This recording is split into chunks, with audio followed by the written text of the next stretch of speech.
Hello, রাখি রাখি, পরে কথা বলবো, মা আসছে। কে? মানসী মানসী। বলবি না তাহলে? বললাম না মানসী। তুইও জানিস আমিও জানি যে তুই মানুষের সাথে কথা বলছিলি না। না বললে জানবো কি করে? মা, ওর নাম রাহুল, আমরা এক কলেজেই পড়ি।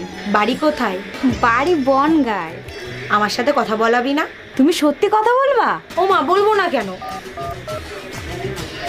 হ্যালো, মা না আমাদের ব্যাপারে সব জেনে গেছে, মা তোমার সাথে কথা বলতে চায়। না। হ্যালো। হ্যাঁ, ভালো আছো? হ্যাঁ, ওর মুখ থেকে তো সব কিছুই শুনলাম। তা তুমি যে আমার মেয়ের সব কিছু জেনে শুনে যে ওরে পছন্দ করিছো, তাতে আমি খুব খুশি হয়েছি। ও মা, তুমি জানো না আমার মেয়ের তো প্রচুর গুণ।